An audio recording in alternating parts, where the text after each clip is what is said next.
मनीषा जी जो बात कर रही है प्रदीप जी कि लड़ कैसे रही थी आम आदमी पार्टी जब वहां पर उतरी मैदान में, तो क्या कह करके एंटी इनकम्बेंसी है, 27 साल से आप लोग इस पार्टी को झेल रहे हैं, लेकिन वो अल्टीमेटली वोट किसका काटती है? विपक्ष का काटती है। तो कुल मिलाकर लड़ाई यहां पर सरकार को लेकर नहीं, विपक्ष की जगह कौन आएगा, उसके नॉन परफॉर्मिंग एटीट्यूड को कौन भुना पाएगा। आम आदमी पार्टी ने यही किया है। बिल्कुल, देखिए कांग्रेस जो है मेरी नजर में डेथ से जो है वो ग्रस्त है। वो मैंने अभी थोड़ी देर पहले कहा, फिर कह रहा हूं कि आपकी हार तब होती है जब आप हार मान लेते हैं। अगर आप हार नहीं मानते तो फिर से लड़ने का जज्बा होता है। कांग्रेस में लड़ाई का मादा खत्म हो गया है। मैं मनीषा जी की इस बात से बिल्कुल सहमत हूं कि गुजरात वन पार्टी रूल की ओर, सिस्टम की ओर बढ़ गया है और वो ये दूरी और ज़्यादा बढ़ गई है। 7वें चुनाव में लगातार बीजेपी का जीतना ये इंडिकेट करता है कि बीजेपी जो है एक तरह से गुजरात में आज की तारीख में कह सकते हैं, भविष्य का कोई नहीं जानता, अपराजेय बन गई है।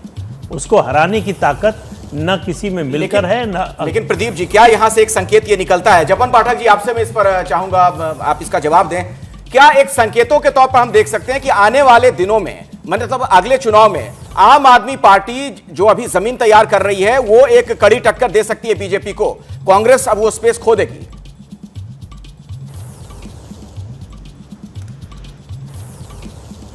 वेल, इट डिपेंड्स ऑन कि कांग्रेस अब क्या करता है। हमने ये कैंपेन चल रहा था तब बार बार कहा था, सारे ही राजनीतिक विश्लेषकों ने कहा था कि फौरन कांग्रेस की राष्ट्रीय नेतागिरी गुजरात में दौड़े, कैंपेन करे, आप उसकी जमीन ले रही है। और ये पंजाब में भी हुआ, दिल्ली में भी हुआ, यहाँ पे सूरत के म्युनिसिपल कॉर्पोरेशन के इलेक्शन में भी हुआ, ये गांधीनगर में भी हुआ परसेंटेज के तौर पे।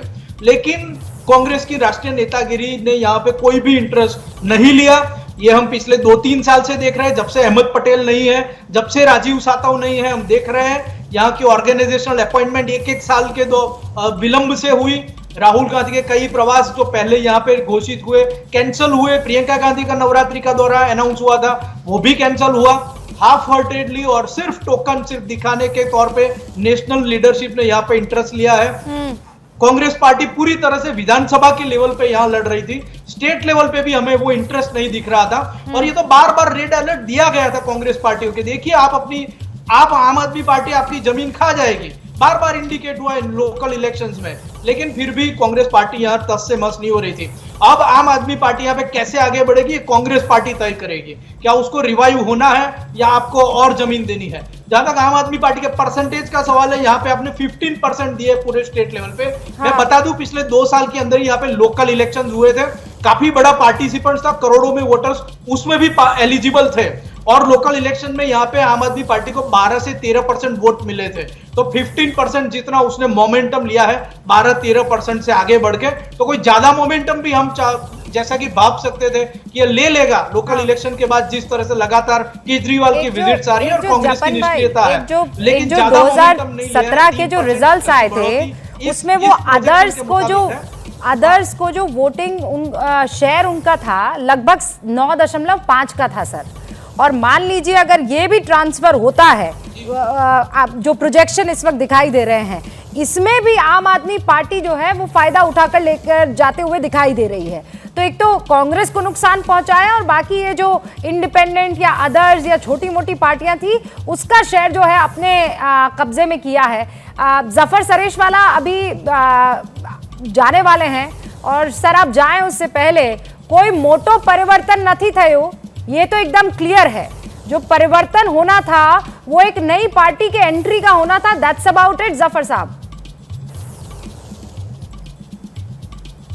देखिए, एक बात आप देखेंगे कि 28 साल से बीजेपी है वहां, यानी एंटी इनकम्बेंसी को इन्होंने खत्म कर दिया। एंटी इनकम्बेंसी नाम का डिक्शनरी से इन्होंने लफ्ज को ही निकाल दिया है। यानी इनका वोट शेयर जो है इंटैक्ट है बीजेपी का, यानी 48% है। और उसमें मैं लास्ट में जो मैंने देखा इनको कि एक तो ये लगे हुए हैं, इनके टॉप लीडरशिप मोदी साहब से लेकर जितने, लेकिन एक बहुत बड़ा श्रेय जाता है जो बीजेपी की मशीनरी है, जो इनका पन्ना प्रमुख हैं, जो इनके नीचे जो बूथ को संभालते हैं। यानी आप देखिए बीजेपी की एक सियासत है हिंदुत्व की, लेकिन इनका जो नीचे वाला आदमी मुसलमान घरों में भी, मुसलमान सोसाइटियों में भी वोट के जो पूरे पैकेट होता है वो घरों में वो पहुंचाते थे। मैं एक ऐसी जगह पे रहता हूं अहमदाबाद में कि जहां पर मुसलमानों का वोट सिर्फ 2% है, लेकिन वहां पर भी ये बीजेपी का कार्यकर्ता एक एक घर में, मुस्लिम घर में जाके दे के आता था। तो मुसलमान ये सोचता था, ये एक थिंकिंग आई है इस इलेक्शन में कि भाई 28 साल से हुकूमत है बीजेपी की, हमें क्या नुकसान हुआ, एक आध कभी बिल केस या कोई एक आध चीज, बट ओवरऑल मुसलमान ने जो तरक्की की है पिछले 20-22 साल में वो तो बीजेपी के जमाने में की है। तो हम फायरिंग रेंज में क्यों आए? तो इस बार जो है मुसलमानों का बहुत बड़ा वोट शिफ्ट हुआ है बीजेपी की तरफ, जो आज तक उनको नहीं मिला था। जफर साहब, तो इनका जो कार्यकर्ता जफर साहब आप जाए उससे पहले बस 20 मेहनत सेकंड में मुझे ये बता दीजिए, महिला वोटर्स जैसे उत्तर प्रदेश पे देखा था और बाकी तमाम यहाँ पॉलिटिकल पंडित बैठे हुए हैं जो if I am wrong correct कर लेंगे, जिस तरीके से मुस्लिम महिलाएं आई हैं, क्या गुजरात में मुस्लिम महिलाएं हैं साथ? क्या आप कह रहे हैं ओवरऑल मुसलमान, मतलब उसमें मर्द भी आ गया, औरत भी आ गई? देखिए, ओवरऑल मुसलमानों में खास तौर से वो मुसलमान जो पढ़ा लिखा है, जो बिजनेस में, आपको शायद पता, लोगों को मालूम नहीं है कि मुसलमान गुजरात में 9.6% है, लेकिन स्मॉल एंड मीडियम एंटरप्राइजेस जो है उसमें मुसलमान 23% है। दूसरा, आप गुजरात की किसी भी यूनिवर्सिटी की किसी क्लास में चले जाइए, आपको 8-10 हिजाब वाली लड़कियां मिलेंगी। वो हिजाब का प्रॉब्लम कर्नाटक में हुआ, गुजरात में नहीं हुआ। नहीं हुआ सर, गुजरात में ओवरऑल महिला भी बहुत खुश है और जो पढ़ा लिखा नौजवान है वो भी बीजेपी के लिए बहुत खुश है। एब्सोल्युटली। जफर साहब बहुत बहुत शुक्रिया हमारे साथ जुड़े रहने के लिए।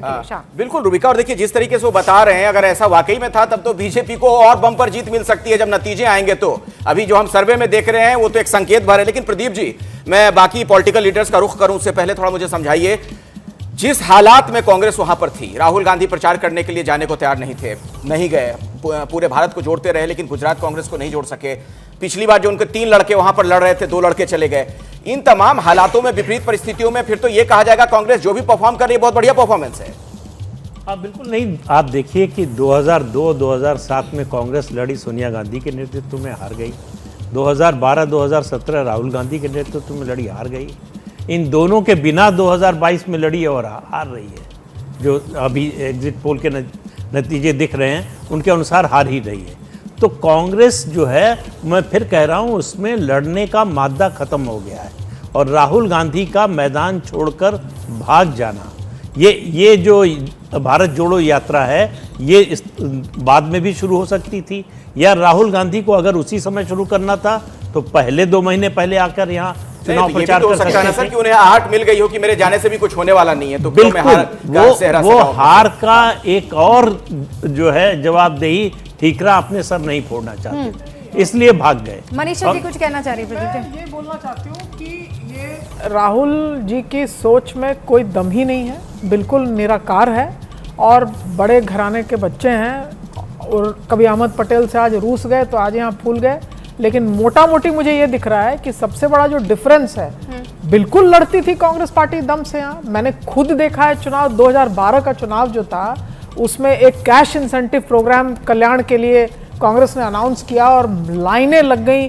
बिल्कुल मोदी जी की सरकार को उस वक्त केंद्र में नहीं थे, वो उस वक्त मुख्यमंत्री थे। मनीषा जी कैसे बोल सकते हैं कि इसका जो इतिहास अब तक सबसे ज्यादा सीटें लाने का है, ओनिका जी आप यहाँ मौजूद हैं, वो कोई और पार्टी ला नहीं पाई है, वो आप ही की पार्टी थी। 149 सीटें कोई लाया ओनिका जी, तो वो आप ही की पार्टी लाई थी। कई चीजों से इस वक्त आप अग्री नहीं कर रही हैं, मैं जानती हूं आप वक्त जाती हैं इन सबका यहाँ काउंटर देने के लिए। मैं आपको पूरा मौका दूंगी। जैसे ही घड़ी का काटा दोपहर 2:30 पे आए, बबीता जी का दिल सास बहू साजिश के लिए मचल जाए।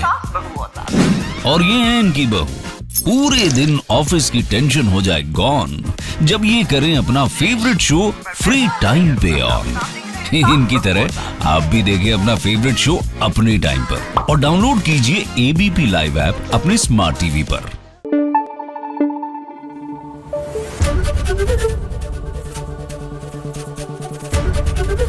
एबीपी न्यूज आपको रखे आगे।